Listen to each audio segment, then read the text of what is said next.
So Chris, if I was to ask you what A21 was, how would you explain A21?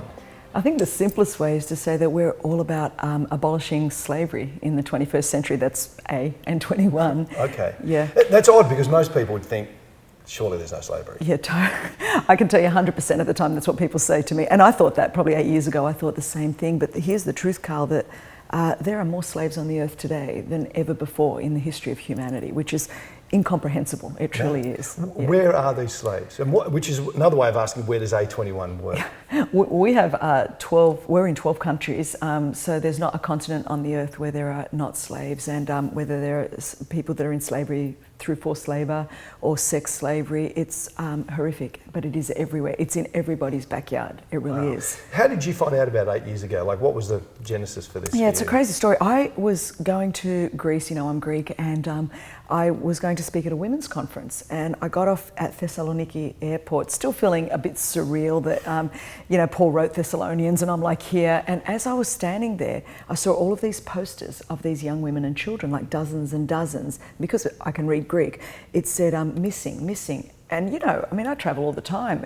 I had never ever seen that many posters of people that are missing. So I go out, talk to the pastor's wife that came to pick me up, and I said, what is all of that? Why are there so many? Is there a big problem in this country? Like, it just really shocked me.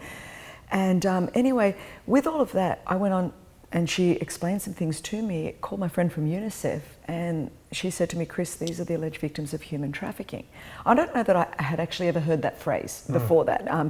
And I went, what? Like, it just, and she goes, yes, it's the the fastest growing crime worldwide. And because she was from UNICEF, I believed her, you know, she goes, they're faster than the trafficking of armaments and drugs is the trafficking of people.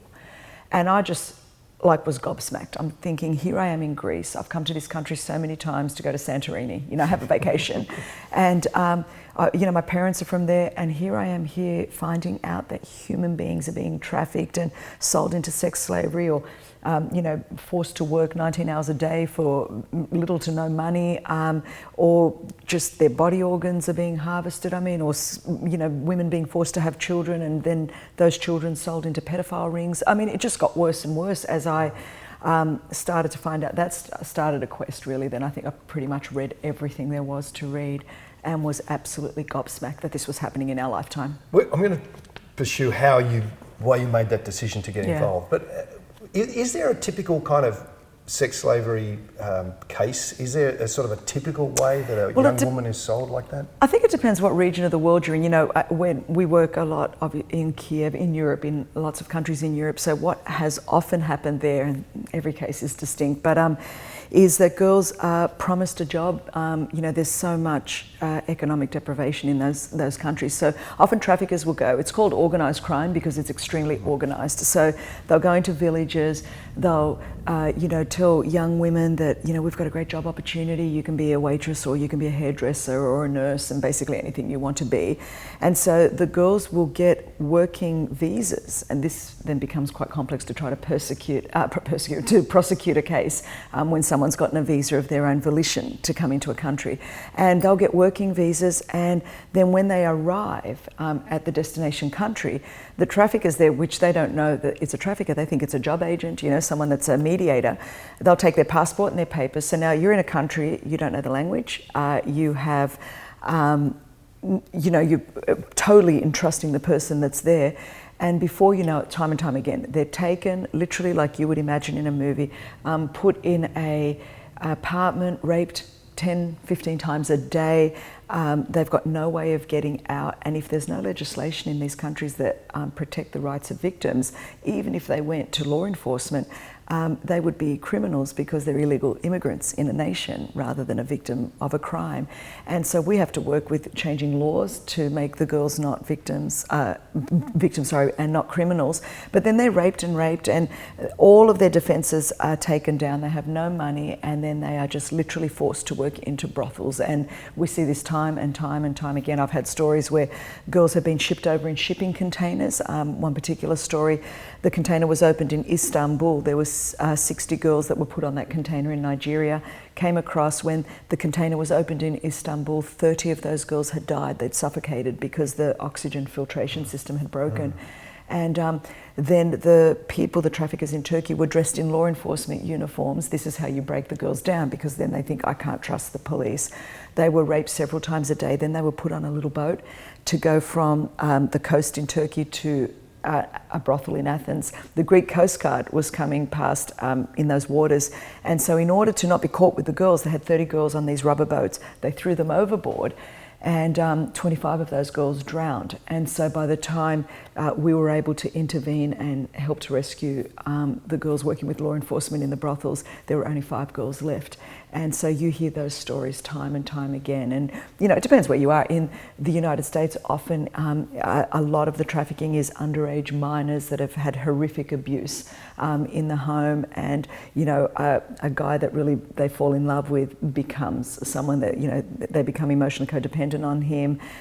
They're so scared that many times they've not had a father figure, they've not had a male that's loved them, and then in order to keep him, they'll do whatever he says, and he begins to sell them into the sex trade. So, I mean, you know, it is so diverse. We're involved in Bangkok, and what happens in Thailand is, you know, a whole different story, especially with young children, you know, younger than I've got a 10-year-old younger than my daughter's age, and so we are very, very involved in Southeast Asia, and you'll find it in Australia and South America. We have an office in Cape Town and in Australia, and just the trafficking that happens in Africa. It all has a distinctive, but it all comes back to the same thing, that you have the most vulnerable, which are women and children mostly, that are just taken against their will and forced to do things that are just unspeakable. How do you break somebody out of that? Yeah, there's you've got to have a very holistic approach, and we do, you know, we call it the 4P approach, which we are very involved in prevention. So a lot of training, a lot of awareness. We go to lots of orphanages. You'll find us in villages in Odessa in the Ukraine. But we'll go to where people are taken from and help to educate them. Put programs through schools. We are very big. We have a whole schools program that is in every continent. It's called Bodies Are Not Commodities. Again, to begin, because in some of these countries, like in Greece, you know, 73%, I'm trying to think of official government statistics, 73% of all Greek men use a prostitute. Prostitution is legal. And so it's embedded into the culture. Often for a 13-year-old boy, his rite of passage is that his grandmother will take him to a brothel. And so what do you do in a country where a woman is objectified right from birth? And so you've got to get into schools and go, okay, let's start teaching you that bodies are not commodities, that you have inherent value and dignity. And, you know, obviously I believe that you're created in the image of God, so there's more in you and more for you than that. So prevention and awareness is a huge part of what we do. Prosecution. If you do not systemically stop this, then it's just going to keep happening. And obviously what drives it is poverty, more often than not. It's an economic thing. A woman in Greece or in the Ukraine is worth about $250,000 annually to a trafficker. That's how much from selling her for sex that he will get. And there are many, many occasions where normally she has a 3-year lifespan. Often they will take her and harvest different body organs as well and sell them on the black market. So it's like you're talking about cattle, this, you know, rather than a human being. And so that is horrific to me. And then partnership is a huge thing, helping to partner with law enforcement. You've got to work at it holistically with hospitals and with schools. Every sector of society has to be involved to be able to put a stop to this, because it's embedded so deeply into the nation. And so we've got to work together to be able to do that. What is it like for one of these women or young girls to be released out of that? Yeah, it's huge, because you're talking, you know, it's slavery in every, slavery is so disempowering, it's so dehumanizing. And so a lot of times you don't even know how to survive in the real world. Often girls are very frequently re-trafficked. So if they're taken and just repatriated without any help, 99% of those cases, they're going to end up back into the cycle of trafficking. We work very hard. We have a 2-year program. We've got great homes around the world that have, again, a very holistic approach to restoration and recovery. So we look at the whole person, so body, soul and spirit. The trauma therapy that has to happen. I mean, you couldn't even begin to understand. Often physically what has been done. We've had girls that, have been run over, they've had their legs blown off, and just very, very horrific things done to them. Many of them will never, short of a miracle, be able to conceive children. They just, the damage that is done to them is so dehumanising. How do you not become overwhelmed by this? Yeah, it's easy. If you do not really understand the value of each one, and so for me it always comes down to the one. If I look at the enormity of the problem, and statistics vary between 27 million to 35 million people in slavery, it is easy to be overwhelmed by the enormity of the problem. I frequently say that numbers are numbing, they're dehumanising, and it becomes very easy to ignore suffering when it's nameless and faceless, and you just go, well, it's just 27 million. But for me, if I just keep bringing it back to the one, and every time I meet one girl, one child, or we've had many, many men, you would just freak out to think in northern areas of, in Greece and in Bulgaria, men in chains, in barns, and then forced to work 19 hours a day. You go, I cannot actually believe that there's forced labour. And then when we go into Africa and in India, we're working with partner organisations, entire factories of thousands of people that are just locked up in slavery just so that I can have a T-shirt or a cup of coffee. You go, and this really? Is today? Absolutely today. And I think often we drive that because we continue to buy products that are made by slaves. There's no other nice way to say it. And so I can get a $2 cheaper T-shirt, somebody is being kept in slavery day in and day out. And I've seen it for myself. I remember being in Egypt, and we went to see the pyramids, and then we would come into factories where they would sell the rugs. I'm sure someone's watching this right now thinking, yes, I went into one of those factories. And you don't even realise the 6-year-old little boy that you're seeing and the hundreds of them that are weaving those rugs for 18, 19 hours a day are literally kept in slavery, and they're underneath in little boxes that they sleep in. It's just horrific. And so I think we have a moral responsibility to say, you know what, I might just pay an extra $1 for my coffee. And so somebody can be empowered to fulfill their potential and not be locked in slavery for that. Everybody watching this, I would think, is moved by what you're saying, and it is horrific. That's a difference. There's a difference for you 8 years ago to get involved. Yeah. So why the difference to say, wow, this is terrible, to say I must do something? What was that? Yeah, I think there's a couple of things then. I had just had my second child. I was 40 years old.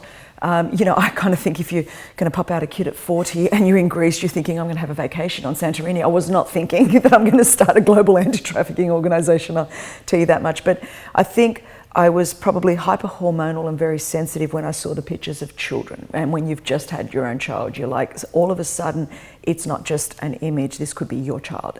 I think that had a lot to do with it, my maternal heart. I was right in the midst of, I just gave birth, and then my own story would be woven into that fabric as well. Here I was in Greece, and a lot of obviously organised crime rings run that. And you've got in Moldova has lost 250,000 young women and children. Something like 80% of people women of childbearing age, because nobody knew this was happening. They just lost them to trafficking. They've just disappeared off the books. We don't know where they are. And there are many countries where that's just happened. Orphanages have been emptied out by traffickers going, that's my niece, that's my nephew, that's my child. And where there's a void, if we're not stepping in to help rescue them, somebody will. Well, in my own case, I was born in Australia. Now, this part I didn't find out till I was 33, but I was aware of it when I started A21. In Australia, between 1958 and 1968, we had a time where many, many women who were single and pregnant and had gotten pregnant out of wedlock were forced to give their babies up for adoption. Well, when I was 33, I found out that I was one of those children, and that my biological mother was a 23-year-old single woman. When you're Greek in Australia way back then, dear Lord, to be not married and pregnant would have been the greatest shame that could have existed. And so she had me at Crown Street Women's Hospital, and I was left there. Now, on my birth certificate, there is no name. It's in the category that says child's name. Next to it is literally typed in the word unnamed, number 2508 of 1966. So here I was, left in a hospital in Sydney, Australia, a number, not a name. So to me, instantly, when you think 27 million, it's not just a number, because I could be 2508, one of those 27 millions. Now just imagine, Karl, if I wasn't born in Australia. So Australia had a rule of law, and so I was adopted through a system that existed, so that I was registered. At least my number was registered. People knew I existed, and then there was a protocol that I went through so that I was adopted, and I had access to, obviously, food, water, education, safety, shelter. Now, I could have been that very same child, a Greek girl to a single Greek mother, but left in a hospital in Greece or Albania or Romania, or Yugoslavia. I mean, pick the country, in that region of the world, and nobody would have known that I existed. And so a trafficker could have taken me. You're 1 degree separated. So we just think it's happening over there somewhere else, and it really doesn't concern me. I'm thinking this couldn't be more personal if I tried, because some of the girls that I rescue from Bulgaria, from Albania, from Greece, I think that could have been me. I just happened to be lucky enough to be born in the right country that had a rule of law. Now, many of these countries don't, and there's just so much injustice in there that if we don't step in, who will? I always say this: wherever there's a void, someone's going to step in. Either, the mafia is going to step in, the drug traffickers are going to step in, somebody's going to step into that void. And I think we have a moral and an ethical responsibility. If we truly believe that the only thing in all of the world that is created in the image of God are people, then why would we not be the first people going in to rescue people? And I think not only did Jesus rescue me, but then what could have been a great damage in my own life. Here's a kid left abandoned in a hospital, unnamed and unwanted, and then adopted. And then in my own life, I experienced, 12 years of sexual abuse and brokenness. So I understand the damage that is done through all of that. And it would be just like God to take the things that should have disqualified me from having any kind of future, any kind of hope. A lot of young women with my background, kind of end up really broken, drug dependent or alcohol dependent, maybe 2 or 3 different kids to 2 or 3 different fathers, or confused about their gender identity, or very suicidal or broken. That's what normally happens, I think, when you've been so damaged through abuse, abandonment, rejection. That's kind of what happens. Everyone's looking for a sense of belonging. And the thing, I love so many things about Jesus, but one of the great things is not only did he come and rescue me, but then he redeemed my entire story of brokenness and said, now, Christine, I'm going to use you to turn around and open up those doors for other people that have been broken and bound.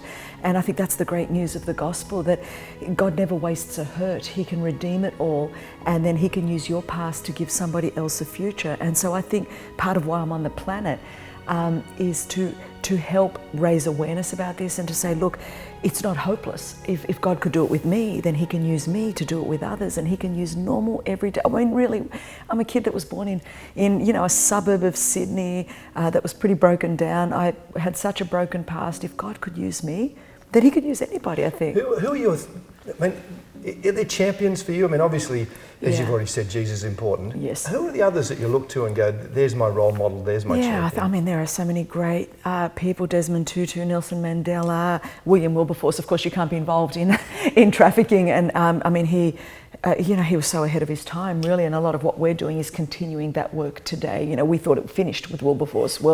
And after the Emancipation Proclamation Act, and we're like, it didn't finish then, it's still existing today.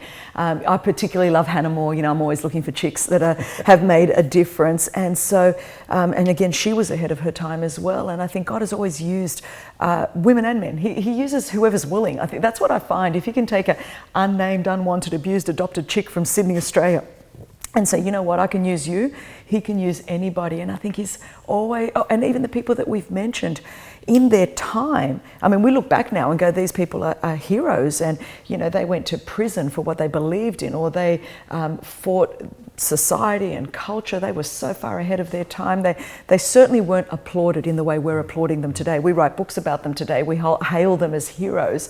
Martin Luther King Jr., of course, how could you not? But in their day, people just didn't particularly like them because they really messed with the status quo. And I think that's what happens. I think some places I go to, they would rather I don't talk about it, because when you're putting a trafficker in jail, you're messing with an economic system. And so that's worth $250,000 a year to somebody. And so they don't want you to be messing with that.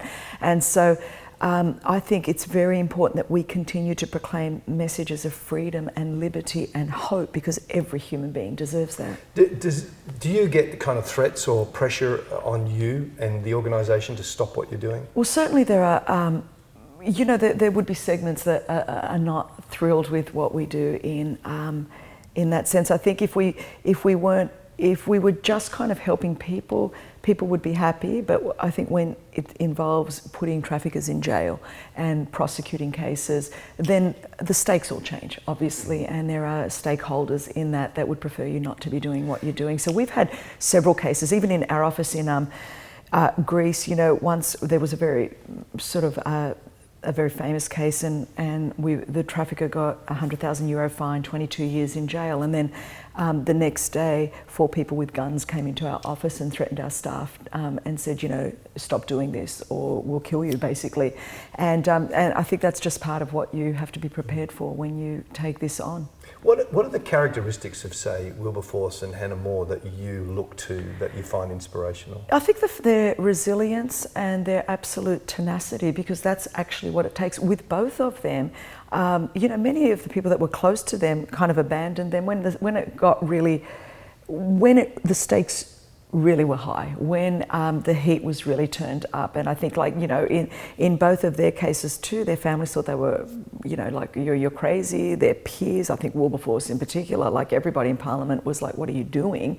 You're throwing away a great career. You're, this is not the hill to die on. And I think with both of them, it was like, yes, this is a hill that's worth dying on. And because of their legacy and because of their work, we're continuing that today, which I think people love to talk romantically about them without the realization that we need to be doing this still today. There's something sort of almost romantic about talking about something a couple of hundred years ago, rather than taking the responsibility to say, what am I doing today in my own life that probably needs to change if we are going to move the needle on this issue. And what does need to change? I think we have to become aware of that, the fact number one, that it's happening. The fact number two, that to a degree, all of us have a responsibility to do something. We can't do everything, but we can each do something. And I think at A21, we are very committed. Even on our website, we have 21 things you can do today, from writing to your local counsellor, to just stuff, not everything that costs money either, just things that you can begin to do pragmatically today to educate yourself, to inform yourself, to perhaps raise your voice, because your voice does matter. And I think once you realise that every voice does matter, and when you start saying that a movement has arisen, it's because a whole lot of people with individual voices decided that my voice does count. And so rather than just complaining, ignoring, medicating, or just denying, it's like saying, okay, I may just be one voice, but I am one. And I think we hear a lot of that rhetoric, and I'm just crazy enough to believe it just works. I don't know, I really am.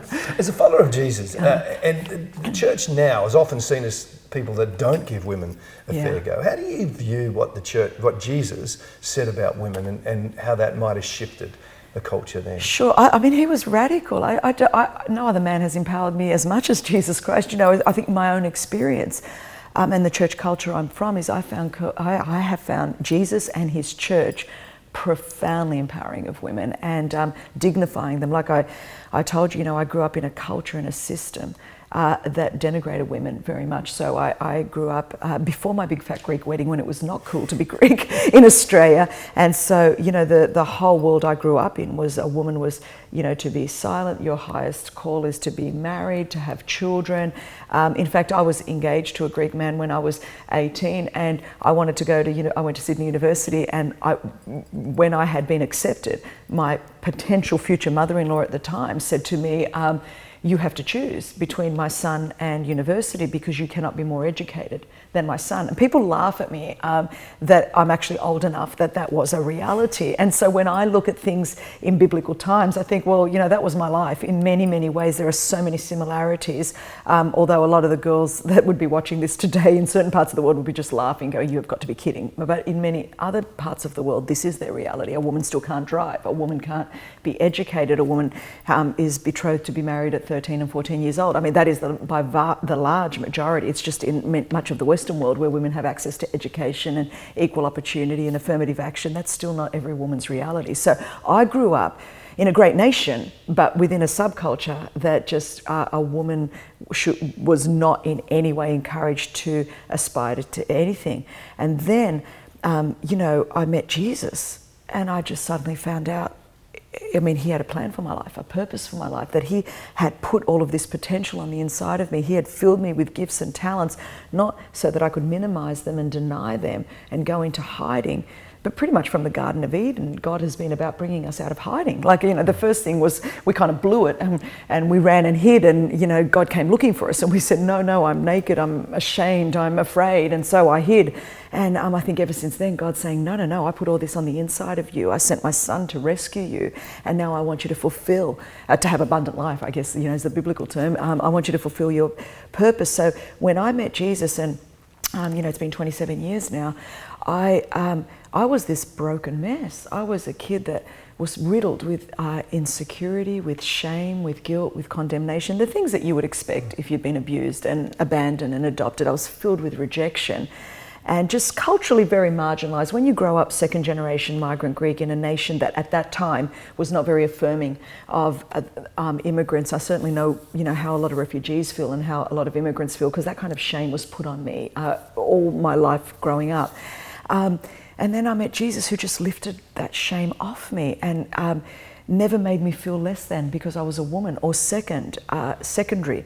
And it was amazing to me. So, I see in different sectors of the religious world, women are kind of marginalised and oppressed, and yet Jesus was anything but that. I mean, I think even if you look at it biblically, you can't get away from it in the Gospels. Women travelled with Jesus in Luke 8. Women funded his ministry.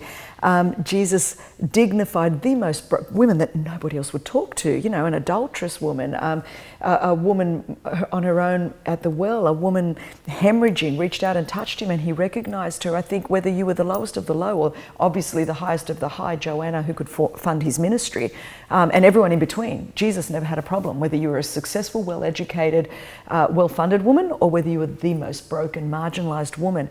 And then I think throughout the New Testament, we see that time and time again, even within the church, women were prophetesses. We see in the New Testament, Paul in the book of Romans gives a large list of women that were involved, both single women and women that were married together with their husbands involved in ministry, and he included them as part of the women that worked alongside him. So I personally see Christianity as the most empowering religion when it comes to women. In fact, I think there's the Galatian scripture, and for me, because it also pertains to slaves, it's, there is therefore now neither Jew nor Gentile, slave or free, male or female. Jesus just levels the playing field for all of humanity.